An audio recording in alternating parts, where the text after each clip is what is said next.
on this 25th graduation day of Rajalakshmi Engineering College.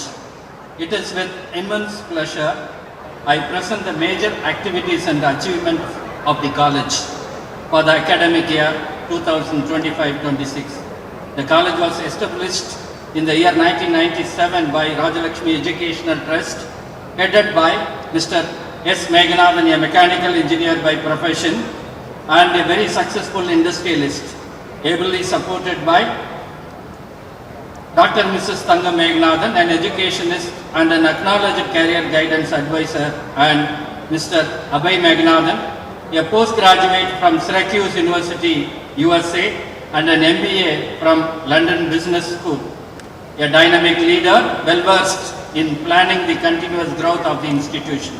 REC is consistently excelling in all the academic and other co-curricular and extracurricular activities in the last 29 years, achieved autonomy from the University Grants Commission in 2017.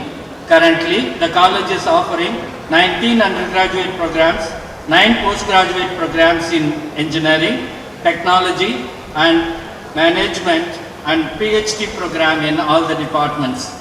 The present total strength is more than 14,000, including over 4,300 students admitted in this academic year 2026-27. I would like to mention that in addition to the chosen main program, we have introduced provisions for UG students to opt for honors in the same discipline or a minor in another discipline. 25th Silver Jubilee graduation function of Rajalakshmi Engineering College. Graduation marks transition from learning to profession. Our graduates receive their degrees today, but more importantly, they commence a journey in which their knowledge can make a difference to society. It's therefore particularly appropriate that we have with us a distinguished public leader whose life reflects perseverance, discipline, leadership and service.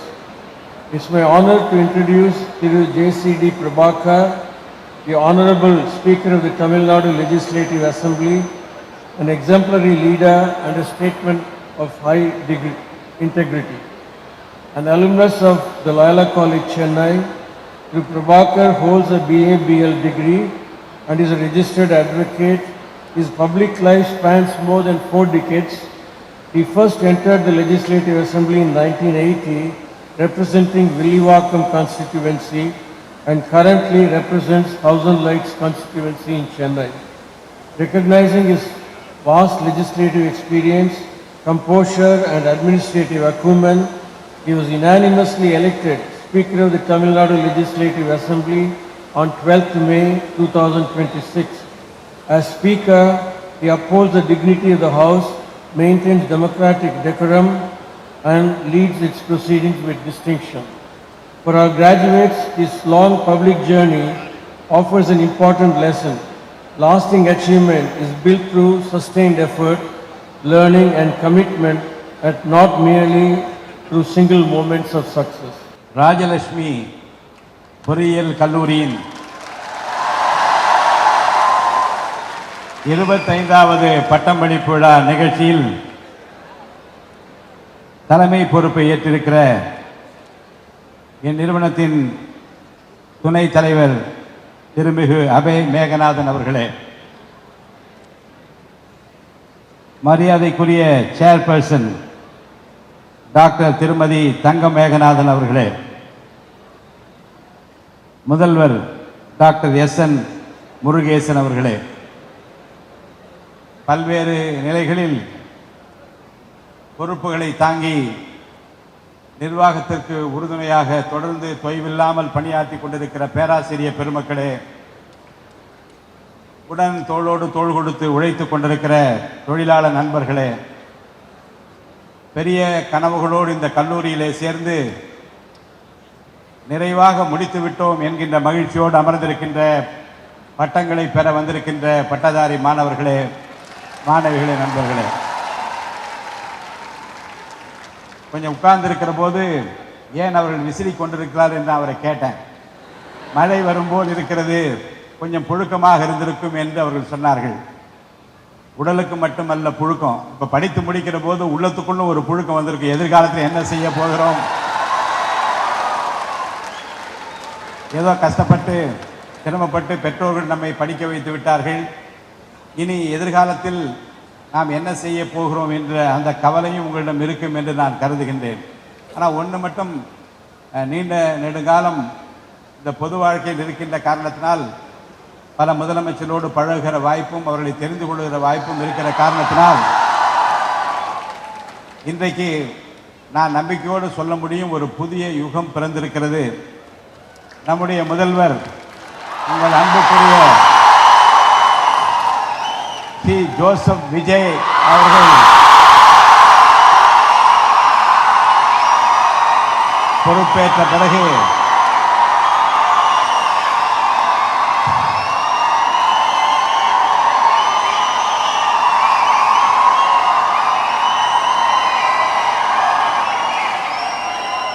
ஒரு புதிய நம்பிக்கை பிறந்திருப்பதாக நான் கருதுகின்றேன். என்னை பற்றி மிக சிறப்பாக அருமை பெரியவர் அறிமுகப்படுத்தினார். எல்லாம் வல்ல இறைவனுக்கு நான் நன்றி சொல்லுகின்றேன். இந்த பேரவை தலைவராக பொறுப்பிலே நான் அமர வேண்டும் என்று என்னை இதற்காக தயார்படுத்தி அமர வைத்திருக்கிற அனைத்து சட்டமன்ற உறுப்பினர்களுக்கும் அந்த பொறுப்பை எனக்கு அளித்த முதல்வருக்கும் நான் நன்றி கடன் பட்டிருக்கிறேன். ராஜலட்சுமி பொறியியல் கல்லூரிக்கு என்று ஒரு வரலாறு இருக்கிறது. இன்றைக்கு 1968 பேருக்கு கிராஜுவேஷன் பட்டதாரி பட்டங்கள் வழங்க வேண்டும் என்கின்ற அந்த பொறுப்பு உணர்வு அவர்களுக்கு இருக்கிறது. 97 ஆரம்பித்து கடந்த 30 ஆண்டு காலமாக ரொம்ப சிரமப்பட்டு மிகச்சிறந்த ஒரு கல்வி உங்களுக்கு தர வேண்டும் என்பதற்காக பெரியவர் மேகநாதன் அவர்களும் ஒரு துணைவியாரும் உழைத்த உழைப்பு எனக்கு தெரியும். ஆரம்ப காலகட்டத்தில் எடுத்த உடனே எல்லாம் நடந்துவிடும் என்பதல்ல. ஆனால் இப்போதுதான் இந்த ஆட்சியில் தான் எடுத்த உடனே எல்லாம் நல்லா நடக்கிறது. காரணம் என்ன என்றால், ஒரு டிரான்ஸ்பரண்ட் கவர்மெண்ட். எல்லாம் வெளியரங்கமாக இருக்க வேண்டும், டிரான்ஸ்பரன்சி இருக்க வேண்டும், அக்கௌண்டபிலிட்டி இருக்க வேண்டும் என்று விரும்புகிற ஒரு அரசாங்கம் இன்றைக்கு வந்திருக்கிறது. யார் என்ன செய்கிறாள் என்று மக்களுக்கு தெரிய வேண்டும். அதனால தான் லைவ் போட்டோம், டிவி டெலிவிஷனில் எதற்காக சட்டசபையில் போட்டோம் என்றால், உள்ளே யார் என்ன பேசுகின்றார்கள், எப்படி நடந்து கொள்கிறார் என்று மக்களுக்கு தெரிய வேண்டும் என்பதற்காக தான் லைவ் இன்றைக்கு வந்து கொண்டிருக்கிறது. ஆக முதல்வர் அவர்களை பொறுத்த வரைக்கும் படித்துவிட்டு கல்லூரியை விட்டு வெளியே வருகிற அந்த மாணவ மாணவியருக்கு எதிர்காலத்தை பற்றிய ஒரு நம்பிக்கை இருக்க வேண்டும் என்று அவர் விரும்புகிறார். படிப்புக்கேற்ற வேலை கிடைக்க வேண்டும் என்று அதற்குரிய திட்டங்களை எப்படி தயார் செய்வதென்று உங்களை பற்றி கவலைப்பட்டு கொண்டிருக்கிற ஒரு முதலமைச்சரை நான் சட்டசபையில் பார்க்கிறேன். அவர் பேசுகிற போதும் சொல்லுகிற போதும் அவர் சிந்தனை ஓட்டம் எப்படி இருக்கிறது என்பதை தேர்தல் அறிக்கையை தயார் செய்கிற குழுவில் நான் இருந்தபோது, அந்த பணியை ஆற்றுகிற போது அவருக்கு இருந்த எண்ணங்களை நான் பார்த்தேன். என்ன செய்ய முடியுமோ அதை எழுதுங்கள். பொய்யான வாக்குறுதிகளை, நிறைவேற்ற முடியாத வாக்குறுதிகளை, உண்மைக்கு புறம்பான வாக்குறுதிகளை சொல்லிவிட்டு வாக்குகளை பெறுவதற்காக அதை செய்கின்றோம் என்ற எண்ணம் வந்துவிடக்கூடாது என்பதில் மிகவும் அக்கறையாக இருக்கக்கூடிய ஒரு மனிதரை அந்த தேர்தல் அறிக்கை குழுவின் மூலமாக நான் பார்த்தேன். அவருக்கு எல்லா விவரமும் தெரியும். அடுக்குமொழியிலே பேசினால்தான் அரசியல்வாதி என்ற காலமெல்லாம் போய்விட்டது. உங்களுக்கு புரிகிற மொழியிலே பேசுகிற முதலமைச்சரைத்தான் மக்கள் இன்றைக்கு தேர்ந்தெடுத்திருக்கிறார்கள். நீங்கள் விரும்புவதை பேச வேண்டும். நீங்கள் என்ன நினைக்கின்றீர்களோ அந்த எண்ண ஓட்டத்தை ஒரு சாதாரண லாங்குவேஜ், கலோக்கியல் லாங்குவேஜ், சாதாரணமாக பேச வேண்டும். அதைத்தான் மக்கள் விரும்புகின்றார்கள். அதைத்தான் செய்கிற ஒரு முதலமைச்சராக நம்முடைய மாண்புமிகு முதலமைச்சர் சி ஜோசப் விஜய் அவர்கள் இன்றைக்கு பணியாற்றி கொண்டிருக்கிறார்கள். என் அன்புக்குரிய ராஜலட்சுமி பொறியியல் கல்லூரியினுடைய மாணவ நண்பர்களுக்கு, இன்று உங்கள் கையில் டிகிரி சர்டிஃபிகேட் இருக்கிறது. ஆனால் அந்த சர்டிஃபிகேட் ஒரு பேப்பர் மட்டும் கிடையாது. அதற்கு பின்னால் உங்களுடைய பேரண்ட்ஸின் சாக்ரிஃபைஸ், உங்கள் பெற்றோரின் தியாகம் இருப்பதை மறந்து விடாதீர்கள். உங்களுடைய டீச்சர்ஸின் பேஷன்ஸ், உங்களை செதுக்கி ஆளாக்கி அழகு பார்க்க வேண்டும் என்று நினைக்கின்ற ஆசிரியர் பெருமக்களின் பொறுமை இருப்பதை நீங்கள் உணர வேண்டும். உங்களுடைய நண்பர்களின் நினைவுகள், மெமரிஸ் ஆஃப் யுவர் ஃப்ரெண்ட்ஸ், அது அந்த உங்களுக்கு கொடுக்கப்பட்டிருக்கிற அந்த பட்டமளிப்பு சர்டிஃபிகேட்டில் இருப்பதை நீங்கள் மறந்துவிடக்கூடாது. அப்படி இருக்கிற போது தான் லேட் நைட் அசைன்மெண்ட்ஸ் இருக்குது, இன்டர்னல் மார்க் ஷீட் டென்ஷன் இருக்குது, செமஸ்டர் எக்ஸாம் ஃபியர் இருக்குது, பிளேஸ்மெண்ட்டுக்காக ப்ரிப்பரேஷன் இருக்குது. முக்கியமாக இன்னும் கொஞ்சம் படிக்கணும், நாளைக்கு பார்த்துக்கலாம் என்று சொல்லி அடுத்த நாள் வரை தள்ளி போட்ட நாட்களும் இருக்குது. அதனால் முதல்ல இந்த பியூட்டிஃபுல் டேயில் உங்கள் பேரண்ட்ஸுக்கும் டீச்சர்ஸுக்கும் ஒரு பெரிய அப்ளாஸ் கொடுக்க வேண்டும் என்று நான் கேட்டுக்கொள்கிறேன். இந்த டிகிரி உங்களுடையது மட்டுமல்ல, அவர்களுக்கும் அதில் சொந்தம் இருக்கிறது. ஃப்ரெண்ட்ஸ், இன்று உங்கள் வாழ்க்கையில் ஒரு சாப்டர் முடிகிறது, ஆனால் அதைவிட முக்கியமான ஒரு சாப்டர் இன்று தான் ஆரம்பமாகிறது. கல்லூரியில் இருக்கிற போது உங்களை பல்வேறு நிலைகளிலே டைம் டேபிள் உங்களை கைட் பண்ணும், எக்ஸாம் டேட் உங்களை கைட் பண்ணும், ப்ரொஃபஸர் அசைன்மெண்ட் கொடுப்பார், பேரண்ட்ஸ் எத்தனை மார்க் என்று வீட்டுக்கு போனால் கேட்பார்கள். ஆனால் இனிமேல் உங்கள் வாழ்க்கைக்கு டைம் டேபிள் கொடுக்க போவது நீங்கள் மட்டும்தான். உங்களுக்கு என்ன ஆக வேண்டும், எங்கே போக வேண்டும், அது எவ்வளவு உயரத்துக்கு போக வேண்டும், எந்த மாதிரியான மனிதராக இருக்க வேண்டும், இந்த டெசிஷன் எல்லாம், இந்த முடிவெல்லாம் இனிமேல் உங்கள் கையில் தான் இருக்கிறது. அதுதான் ஃப்ரீடம், அந்த விடுதலை தான் உங்களுக்கு கிடைத்திருக்கிறது. அதே நேரத்தில் அதுதான் ரெஸ்பான்சிபிலிட்டி, அதுதான் பொறுப்பு என்று நான் கருதுகிறேன். இன்றைய உலகம் நம்ம காலத்து உலகம் கிடையாது. நாங்கள் எல்லாம் காலேஜில் படித்த காலத்தில் ஒரு டவுட் வந்தால் லைப்ரரிக்கு தான் போவோம், புக்ஸை தேடுவோம், அல்லது சீனியர்ஸை பார்த்து கேட்போம், ப்ரொஃபஸர்களை கேட்போம். இப்போ ஒரு டவுட் வந்தால் ஹே கூகுள், அதுக்கப்புறம் சாட் ஜிபிஐ என்று, இன்னும் கொஞ்சம் நாளில் சாட் ஜிபிடிஐ என் லைஃபையும் நீயே டிசைட் பண்ணிடு என்று கேட்கும் நிலை வந்தாலும் ஆச்சரியப்படுவதற்கில்லை. ஆனால் டெக்னாலஜி எவ்வளோ வளர்ந்தாலும் நாலேஜ் டெக்னாலஜி கொடுக்கலாம், விஸ்டமை கூட டெக்னாலஜி கொடுக்க முடியாது. டிகிரியை காலேஜ் கொடுக்கலாம், ஆனால் கேரக்டரை நீங்கள் தான் உருவாக்க வேண்டும். இதுதான் நான் உங்களிடம் சொல்ல விரும்புகிற மிக முக்கியமான விஷயம். ஏஐ வந்து விட்டது, ஜாப்ஸ் போய்விடுமா? பல ஸ்டூடெண்ட்ஸுக்கு இந்த ஃபியர் இருக்கும். சார், ஏஐ வந்துடுச்சு, நம்ம ஃபியூச்சர் என்ன?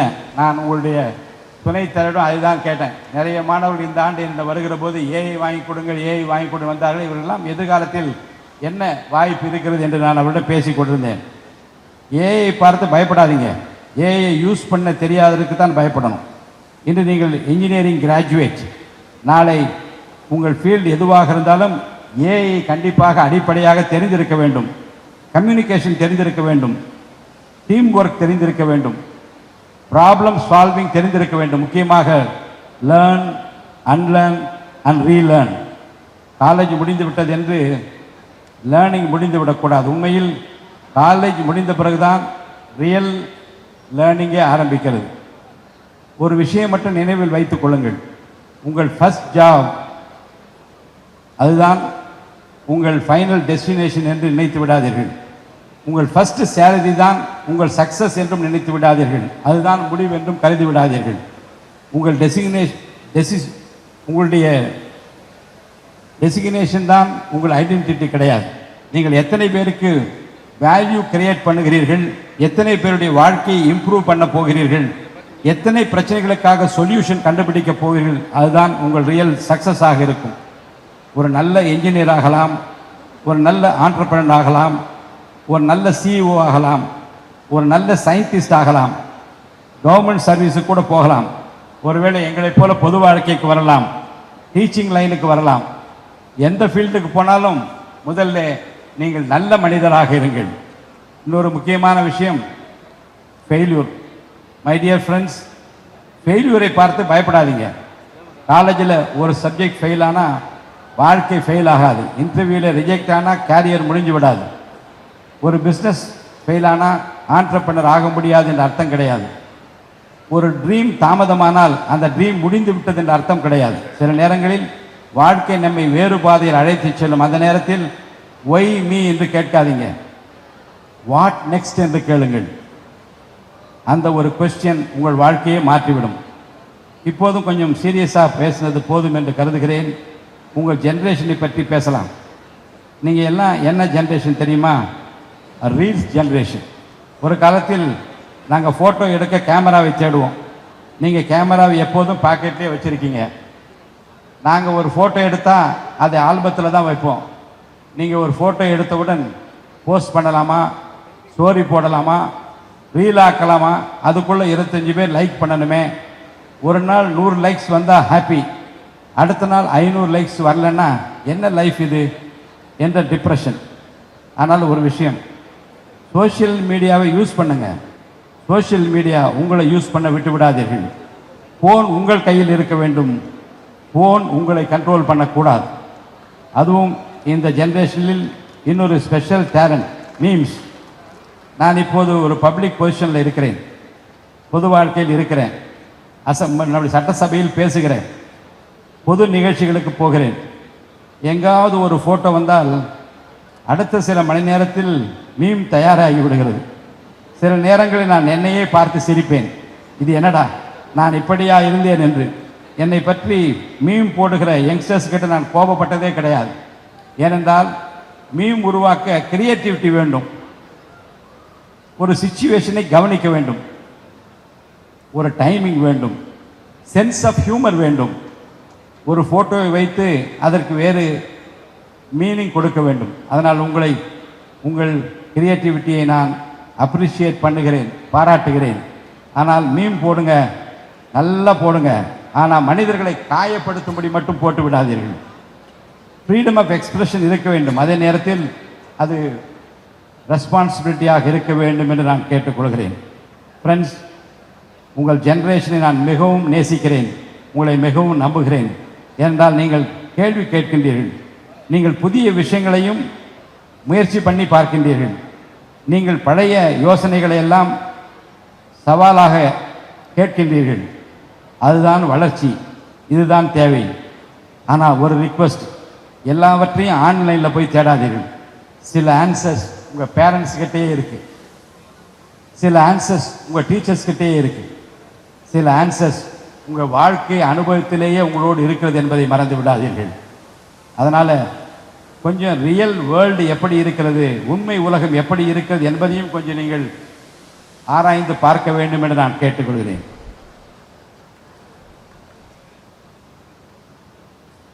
எனக்கு புரட்சித் தலைவர் எம்ஜிஆர் ரொம்ப பிடிக்கும், அவருடைய பாடல்லாம் ரொம்ப பிடிக்கும். ஏனென்றால் அந்த காலத்தில் நாங்களெல்லாம் அர்த்தமுள்ள அந்த பாடல்களெல்லாம் பார்த்து கேட்டு வளர்ந்தவர்கள். ஒரு படத்தில் பாடுவார், நான் ஆணையிட்டால் அது நடந்துவிட்டால் இங்கு ஏழைகள் வேதனை படமாட்டார் என்று. இன்று நாம் அதை ஒரு ரெஸ்பான்சிபிள் மெசேஜாக பார்க்கலாம். நாம் எந்த பொசிஷனுக்கு சென்றாலும் நம்மால் முடிந்த அளவுக்கு மற்றவர்களுக்கு உதவ வேண்டும் என்ற எண்ணத்தை நீங்கள் வளர்த்து கொள்ள வேண்டும். இன்று நீங்கள் ஒரு பட்டதாரி, நாளைக்கு உங்கள் பேரண்ட்ஸுக்கு நீங்கள் ஒரு பொறியாளர், அதற்கு பிறகு உங்கள் தொழிற்சாலைக்கு நீங்கள் ஒரு தொழிலாளி, எம்ப்ளாயி. ஒரு நாள் நீங்கள் மேனேஜராகலாம், அதற்கு பிறகு லீடராகலாம். ஆனால் எல்லா நிலைகளிலும் ஒரு மனிதராக உங்களுடைய வேல்யூ குறையக்கூடாது. பொருள் சம்பாதியுங்கள், பணம் சம்பாதியுங்கள், நல்ல வாழ்க்கை வாழுங்கள், பெரிய கார் வாங்குங்கள், அழகான வீடு வாங்குங்கள், உலகத்தை சுற்றி பாருங்கள். ஆனால் உங்களால் ஒரு குடும்பம் முன்னேற வேண்டும் என்று முன்னேற்றிய குடும்பத்தை நீங்கள் மறவாது இருக்க வேண்டும் என்று நான் கேட்டுக்கொள்கிறேன்.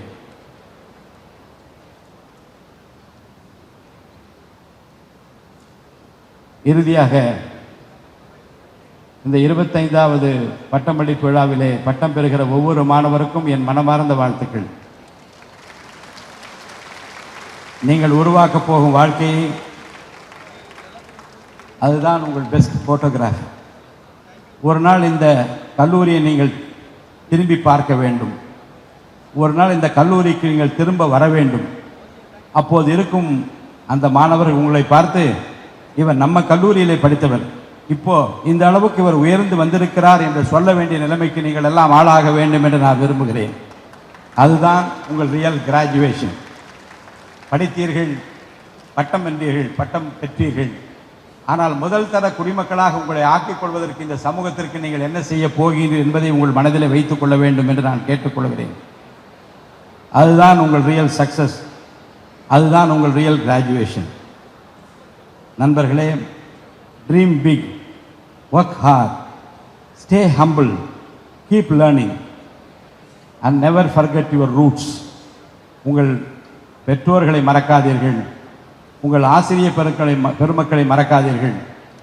குறிப்பாக உடனிருந்து உங்களோடு ஆனந்தத்தை துக்கத்தை பகிர்ந்து கொண்ட உங்கள் நண்பர்களை நீங்கள் மறக்காதீர்கள். இந்த ராஜலட்சுமி பொறியியல் கல்லூரி உங்களுக்கு கொடுத்த அந்த நினைவுகளை மறக்காதீர்கள். இந்த கல்லூரி பாடுபட்டு சிரமப்பட்டு பல்வேறு பொருளாதார நெருக்கடிகளை எல்லாம் தாங்கி உங்களை எல்லாம் வளர்த்து ஆளாக்கி உருவாக்கி அழகு பார்க்க வேண்டும் என்று நம்முடைய மேகநாதன் தம்பதியர் அந்த கனவை நனவாக்கப் போகின்ற அந்த வாய்ப்பை இறைவன் உங்களுக்கு கொடுத்திருக்கிறார். வாழ்க்கை முழுவதும் அதை காப்பாற்றுங்கள். உங்கள் கனவுகள் அனைத்தும் வெற்றி பெறட்டும். உங்கள் பெற்றோர்கள் பெருமைப்படட்டும். உங்கள் ஆசிரியர் பெருமக்கள் உங்களை பார்த்து சந்தோஷப்படட்டும். நீங்கள் இந்த நாட்டுக்கும் சமூகத்துக்கும் பெருமை சேர்க்கும் வகையில் உங்கள் வாழ்வு பாதை அமைய வேண்டும் என்று நான் உங்களை மனதார வாழ்த்துகிறேன். Once again, my heartiest congratulations to all the graduates of Rajalakshmi Engineering College. All the very best for your future. Go out, dream big, create something and make us proud. வாழ்க உங்கள் கனவுகள், வளர்க உங்கள் வெற்றிகள் என்று நம்முடைய பட்டம் பெற வருகின்ற மாணவ செல்வங்களை நான் நெஞ்சார வாழ்த்தி உங்களுக்கு நல்வாழ்வு அமைய வேண்டும், பிரகாசமான எதிர்காலம் இருக்க வேண்டும் என்று எல்லாம் வல்ல இறைவனை வேண்டி வாழ்த்தி விடைபெற்றுக் கொள்கின்றேன். நன்றி, வணக்கம்.